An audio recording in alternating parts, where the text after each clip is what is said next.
राधा वल्लभ श्री हरिवंश, राधा वल्लभ श्री हरिवंश। ओम श्री परमात्मने नमः। श्री गणेशाय नमः।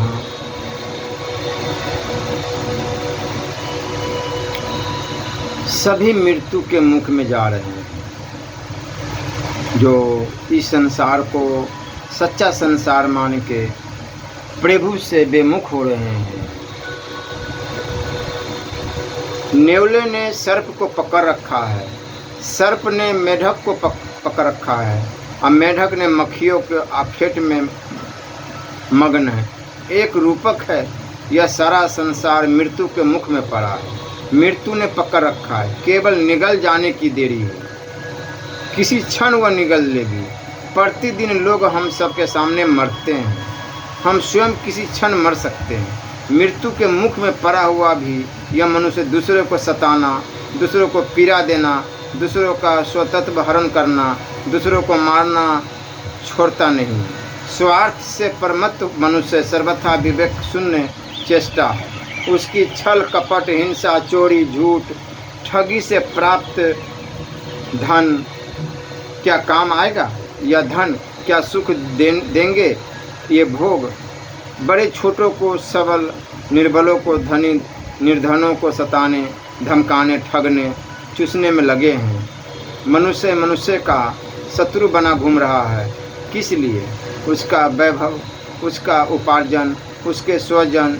जिस सुख के लिए, जिन स्वजनों के लिए, जिस शरीर के लिए वह यह पाप कर रहा है, वह सब नष्ट होंगे। महाकाल उन सब भोगों, पदार्थों और व्यक्तियों को पीस देने वाला है। स्वयं मनुष्य मत्सर है, मृत्यु के मुख में पड़ा है। यह पाप की कमाई जन्म जन्म तक मृत्यु रूपी सर्प के मुख में पड़े रहने की यह तैयारी। इसे छोड़े बिना कल्याण नहीं है। इस मोह से छूटकर ही मृत्यु से छूटा जा सकता है। भगवान, केवल भगवान ही बचा सकते हैं। काल सर्प से ग्रस्त प्राणी को उन दयामय की शरण, उन मंगलमय का स्मरण, कल्याण की कामना हो तो यही एकमात्र मार्ग है। जहाँ उपदेश अधिक दिया जाता है वहाँ गंभीरता कम होती है, और जहाँ गंभीरता अधिक होती है वहाँ उपदेश कम होता है। विधाता ने तुम्हारे लिए जो विधान रखा है उसका विरोध करना यह हल्का स्वभाव है। अर्थात जो विधि विधान है उसको प्रार्थना या प्रयत्न के द्वारा बदलना चाहते हो, यह उत्तम नहीं है। सारे सांसारिक पदार्थों के कर्ता परमात्मा को प्राप्त करना किसी भी पदार्थ को प्राप्त करने की अपेक्षा सुलभ है। तथापि तुम उसके पास से सांसारिक पदार्थों को ही प्राप्त करने और उसका हिस्सेदार होने की इच्छा करते हो, तो यह कैसी बात है? जो भी भक्त या भेषधारी मनुष्य सांसारिक लोगों के सामने गर्व करता है, अपना बड़प्पन दिखलाता है, वो अपने ज्ञान वैराग्य को की हंसी ही करता है। क्योंकि यदि उसके भीतर से संसार की सत्यता और मोह ममता निकल गई होती तो उसने संसार और संसारिकों से विमुख हो जाने के कारण वह जरा भी गर्व नहीं करता। तुम किसी भी विषय के वैराग्य या निवृत्ति के लिए क्यों गर्व करते हो? ईश्वर के सम्मुख तुम्हारे ये सब त्याग, वैराग्य, निवृत्ति और गर्व मच्छर की पांख से भी तुच्छ है। जिस मनुष्य का अंतकरण प्रभु चिंतन की ज्योति से प्रकाशित होता है और जो सदा प्रभु के विश्वास की बात कहता है, वही सच्चा संत है, ज्ञानी है। पवित्र भोजन के बिना एकांत में भी उत्तम साधना नहीं हो सकती, और ईश्वर उपासना किए बिना कोई भी वस्तु पवित्र नहीं होती। ईश्वर को अर्पण किए बिना कोई भी वस्तु पवित्र नहीं हो सकती। इन चार बातों का पालन करोगे तो तुमसे विशुद्ध साधना हो सकेगी। भूख की अपेक्षा कम भोजन करना, पहला। लोक प्रतिष्ठा का त्याग, तीसरा। निर्धनता का स्वीकार, और चौथा। ईश्वर इच्छा में संतोष। अन्याय से प्राप्त वस्तु का उपभोग करने वाले के सारे अंग पाप से लिप्त हो जाते हैं। उसकी अपनी इच्छा न हो तो भी वह पाप में ही डूबता चलता है। जो मनुष्य न्यायपूर्वक प्राप्त पवित्र वस्तु का उपयोग करता है उसके सारे अंग साधना के अनुकूल बरतते हैं और ब्रह्म संयोग रूप ईश्वर कृपा भी उसको विशेष रूप से आकर प्राप्त होती है। जो मनुष्य चाहता है कि उसे सच्ची निर्वृत्ति प्राप्त करनी है तो उसको सब प्रकार के पाप कर्मों से और विपरीत ज्ञान से हाथ खींच लेना चाहिए। तुम जो भी काम करो वो यदि उसकी आज्ञा के अनुसार नहीं है तो उससे तुमको दुख ही प्राप्त होगा। जो शास्त्र अनुकूल नहीं है तो दुख ही मिलेगा, क्योंकि पाप कर्म का तो पाप ही मिलेगा। ईश्वर भक्त जब तक अदृश्य वस्तु स्थिति की ओर प्रेम नहीं पैदा करता और मृत्यु सिर पर है यह बात याद नहीं रखता, तब तक उसमें सर्वांग सुंदर तपस्या आती ही नहीं। ईश्वर के सिवा दूसरे किसी भी पदार्थ में जो मनुष्य सुख मानता है उसका मन ही दूषित है, इसलिए उसके हृदय में प्रभु विश्वास और पवित्रता की ज्योति की प्रकट होना कठिन है। तुम बाहर से निर्धन दिख पड़ने वाले साधु पुरुषों के प्रति अवज्ञा और गर्व दिखलाते हो, पर यह अच्छी तरह जान लो कि वही प्रभु की सच्ची संतान, पूर्ण प्रतिनिधि और सर्वोत्तम संपत्तिवान है। इन 6 विषयों का अवलंबन करना ठीक है। ईश्वरीय ग्रंथ का अवलंबन, दूसरा ऋषि मुनियों के द्वारा प्रचारित ईश्वरीय आज्ञाओं का अनुसरण करना, तीसरा है खान पान को पवित्र रखना, तीसरा है हिंसा, निंदा करने वाले की हिंसा और निंदा करने वाले से बचना, निषिद्ध विषयों से दूर रहना और जो कुछ भी देने का विचार उठे तुरंत ही दे डालना। धर्म के 3 मूल है, विचार तथा आचार में महात्माओं के मार्ग पर चलना पहला, दूसरा है पवित्र खान पान करना और तीसरा है सत्कार्य में ही स्थिति और प्रीति रखना। ये 2 बातें मनुष्य के लिए साधक है। ये जो बातें मनुष्य के लिए घातक है, लोक में मान प्रतिष्ठा प्राप्ति के लिए दौड़ना और निर्धनता से भयभीत होना,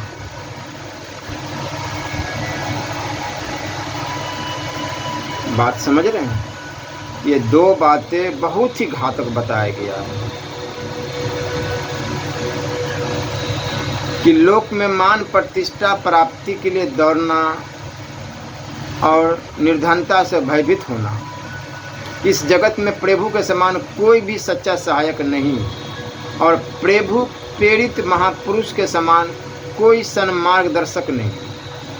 मन को सत्य मार्ग पर चलाने की पहली सीढ़ी है सत्य का स्वीकार करना, दूसरी सीढ़ी है संसार से उपरति, तीसरी सीढ़ी है आचरण की उच्चता और पवित्रता तथा तीसरी सीढ़ी है प्रभु के प्रति अपराधों के लिए क्षमा प्रार्थना।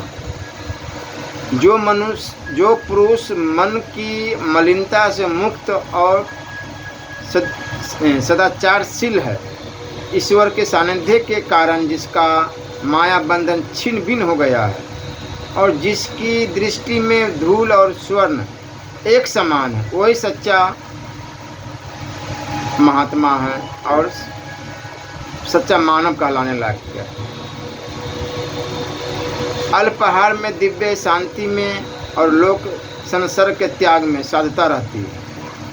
कोई भी अत्यंत आवश्यक वस्तु तुम्हारे पास न हो तो समझो कि तुम्हारे भले के लिए ही प्रभु को ऐसी इच्छा है। इस प्रकार सच्चे समाधान के साथ शांत रहने का नाम ही प्रभु पर निर्भरता है। प्रभु पर निर्भर रहने वालों के 3 लक्षण हैं। पहला, दूसरों के सामने याचक न बनना, दूसरा है मिलने पर भी न लेना और तीसरा है लेना भी पड़े तो उसे बांट देना। आत्मसमर्पण किए बिना कोई प्रभु के ऊपर निर्भर नहीं रह सकता और स्वार्थ साधन का त्याग किए बिना आत्मसमर्पण नहीं हो सकता। प्रभु पर निर्भर रहने वालों को 3 वस्तुएं प्राप्त होती है। पहला है प्रभु में पूर्ण श्रद्धा, अध्यात्म विद्या का प्रकाश और तीसरा है परमात्मा का साक्षात्कार। ईश्वर ने तुमको जो देना स्वीकार किया है उसमें जरा भी संदेह न रखना, इसी का नाम निर्भरता है। अर्थात प्रभु के ऊपर निर्भर रहना है। जिस वस्तु की जरूरत हो वह वस्तु जिसके पास हो उसी से जान पहचान करनी चाहिए। आपको मोक्ष चाहिए तो वह भी ईश्वर के पास भरपूर होने का कारण उसी से जान पहचान करने पर प्राप्त होगा, संसारिक भाई बंधुओं से नहीं। प्रभु को पाने के लिए दीनता और हीनता, लौकिक पदार्थ न रहना, उसकी कामना नहीं करना। दूसरा सहन मार्ग कुछ नहीं। ईश्वर के आश्रय पर रहने वाले मनुष्य के ये लक्षण है। पहला है उसके विचार का प्रवाह ईश्वर की ओर ही बहता रहता है। दूसरा है ईश्वर में ही उनकी स्थिति होती है। और तीसरा ईश्वर की प्रीति के लिए ही वे सारे काम करते हैं। जिस मनुष्य को सत्ता और प्रभुत्व प्रिय है उसको कभी मुक्ति नहीं मिल सकती। मैं एक ऐसा मार्ग जानता हूँ कि जिस मार्ग पर चलने से ईश्वर के पास जल्दी पहुँचा जा सकता है। वह मार्ग है कि तुम कभी मनुष्य के पास से किसी वस्तु की इच्छा न करो, और तुम्हारे पास से किसी वस्तु की कोई इच्छा करे तब वैसी वस्तु को कभी तुम अपने पास रहने ही मत दो। भगवान, पड़ोसी और राज्यसभा के पंडितों से दूर ही रहो। जो धनवान है उससे हमेशा दूर रहना चाहिए।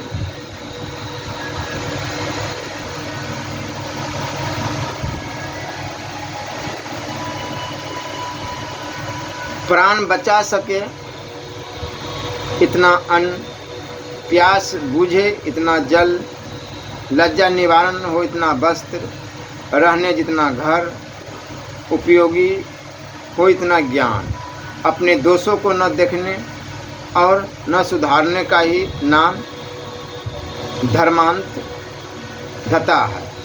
कहनी के अनुसार रहनी न हो इसी का नाम ठगई है। जिस शक्ति के द्वारा इंद्रियों और मन को बस कर सको उसी का नाम शक्ति है। जो मनुष्य संपत्ति का सदुपयोग नहीं कर सकता उसकी संपत्ति का इतनी जल्दी विनाश होगा कि वह उससे जान भी नहीं सकेगा। मन 3 प्रकार का होता है। एक प्रकार का मन पर्वत के समान अचल होता है, अतः उसको कोई चलायमान नहीं कर सकता।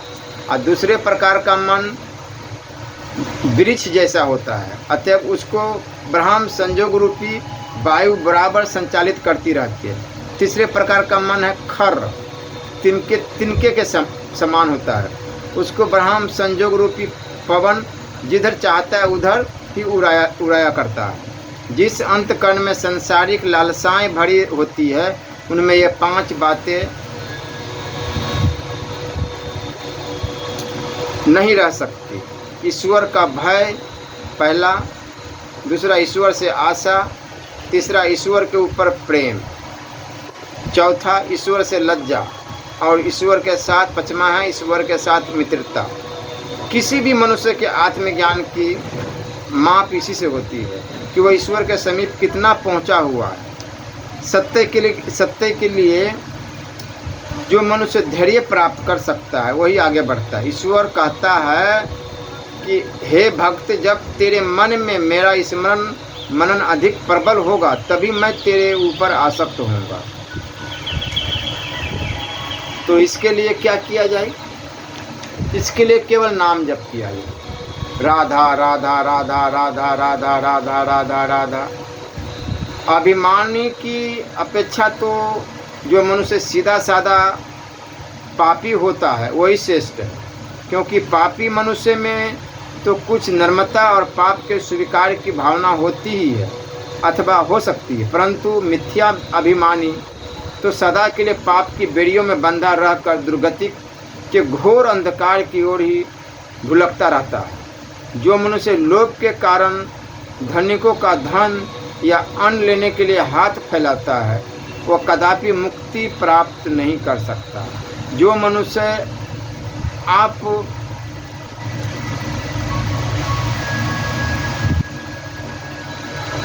अधर्म के कारण बाध्य होकर धनी आदमी का अन्न खाता है,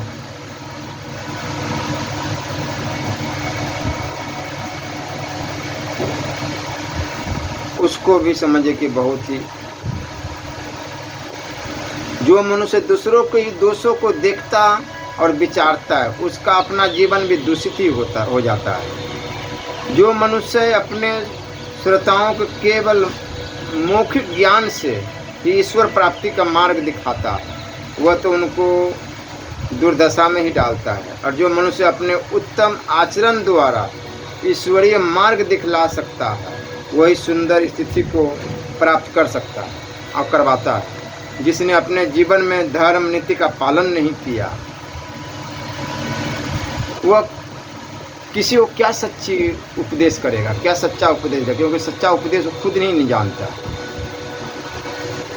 वो कभी सच्चा उन्नति प्राप्त नहीं कर सकता। जिसमें मानसिक नीति ही नहीं है वो आध्यात्मिक नीति कहाँ से समझ सकेगा, और जिसमें आध्यात्मिक नीति नहीं वो प्रभु के पास पहुँचेगा कैसे, और किस प्रकार सदा के लिए सच्चिदानंद पद पर विराजमान होगा। जिस मनुष्य ने उच्च नीति प्राप्त की हो और ब्रह्म विषयों से तथा आंतरिक दोषों से निर्लेप रहा हो, उसके सिवा दूसरा कोई भी क्या इस महत्तम पद को प्राप्त कर सकता है। जो मनुष्य प्रसन्नता की भूमिका में जाने की इच्छा करे उससे कहो कि ईश्वर जिस रीति से प्रसन्न होता है उसी रीति को वह धारण करे तथा उसी का आश्रय ले। तुम्हें सच्चा सुख प्राप्त करना हो तो तुम अपना भार भी अपने ऊपर से प्रभु के ऊपर ही डाल दो, और बाहर से एक लाश की तरह समान अकर्ता तथा अंदर से प्रभु का ही भजन करने वाले बने रहो।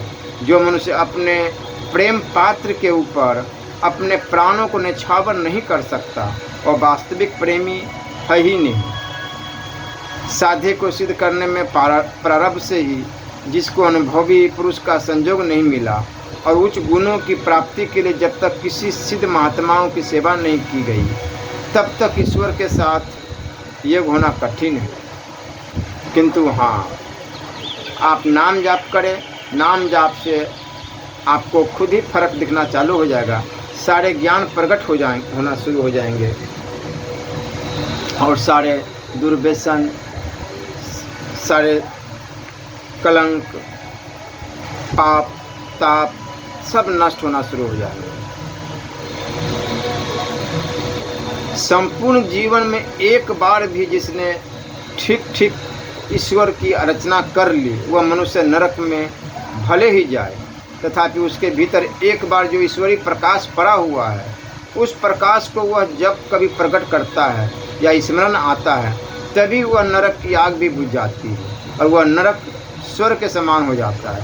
राजाओं और बड़े लोगों के संसर्ग से दूर रहना, क्योंकि इनका मनोभाव छोटे बच्चों के समान अस्थिर तथा इनका प्रताप बिगड़े हुए बाघ के समान जोरावर और घातक होता है। जो आदमी लोगों के आगे तो ईश्वर की बातें करता है परंतु भीतर से लोगों में मान प्राप्त करने या ऐसी ही दूसरी तीसरी वस्तुओं को स्थान देता है, वह शीघ्र या देर से या बेआबरू होकर आफत में ही जा पड़ता है। पश्चात जब वह अपने अयोग्य आचरण को अयोग्य समझकर पश्चाताप करता है तथा वैसे कार्यों से निवृत्त होकर प्रभु परायण बनता है तभी वह तमाम संकटों से बाहर निकलता है। जो मनुष्य संसार त्याग तथा प्रभु परायणता का बाना पहनकर लोगों से ही प्रार्थना करता फिरता है उसकी ओर लोगों की कुछ भी दया श्रद्धा नहीं रहने पाती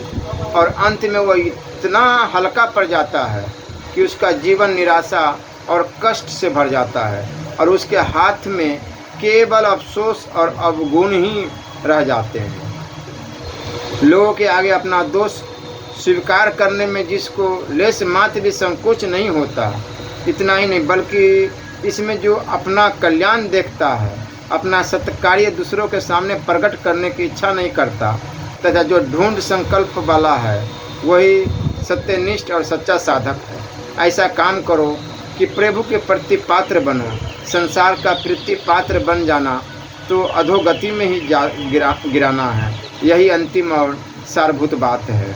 जो मनुष्य साधना के लिए तैयार होता है या इच्छा करता है, उसको रास्ता दिखाना तो प्रभु अपना अनंत तथा प्रथम कार्य मानते हैं। ईश्वर की महिमा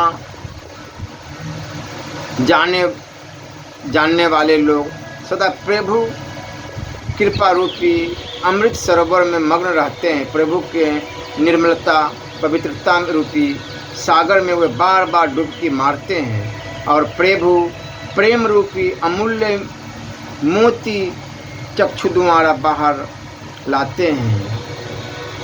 इस प्रकार की विशुद्धि और अमूल्य सामग्री के कारण ही वे प्रभु दर्शन और प्रभु महत्ता प्राप्त करते हैं। जब ईश्वर सत्य निष्ठा से अनुष्ठान में लगता है, ईश्वर भक्त जब सत्य निष्ठा से अनुष्ठान में लगता है, तब आरंभ में ही अनुष्ठान की मधुरता के स्वाद का उसको अनुभव होता है।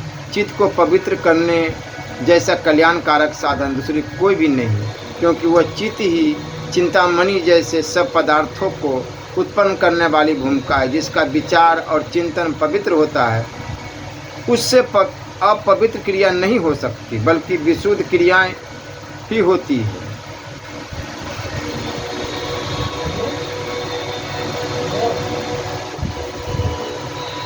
मनुष्य के जीवन में जैसे बताते हैं कि अभी 2 दिन बचे हैं, उसका भी यदि वह ज्ञानपूर्वक सदुपयोग करे तो उससे भी पूर्व की सारी भूल और पापों को धोकर वह प्रभु से क्षमा प्राप्त कर सकता है।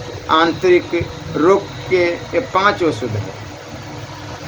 पहला है सत्संग, दूसरा है धर्मशास्त्र अध्ययन, तीसरा है अल्प आहार विहार, चौथा है रात्रि की और प्राप्त काल की उपासना, तथा 5वां भी जो कुछ करे उसे एकाग्रता पूर्वक तथा सारी शक्ति से करने की प्रवृत्ति। सदाचरण के 2 प्रकार है। सदाचरण जन समाज के प्रति धर्म से और नीति पूर्वक बरतना, इसका नाम ब्रह्म सदाचार है। और दूसरा है प्रभु के प्रति ध्यान, भजन, श्रद्धा, प्रार्थना, संतोष, कृतज्ञता, दर्शन की आतुरता, प्रेम, आज्ञा पालन इत्यादि के रूप में जो आचरण होता है वह आंतरिक सदाचार है। भय का फल है पाप से दूर रहना, और परमात्मा का श्रद्धा का फल है उसकी खोज करना। जो मनुष्य अपने को नीतिमान या उपदेशक के रूप में परिचय देता है तथापि पाप से दूर नहीं रहता, तथा जो अपने को श्रद्धालु अथवा भक्त के रूप में परिचय देता है फिर भी प्रभु को नहीं खोजता या उसकी आज्ञा नहीं पालन करता, ये दोनों प्रकार के मनुष्य झूठे हैं और बड़े पाखंडी है और महान ठग भी है। केवल नाम जप, दूसरा कोई साधन नहीं। श्री राधा वल्लभ लाल की जय।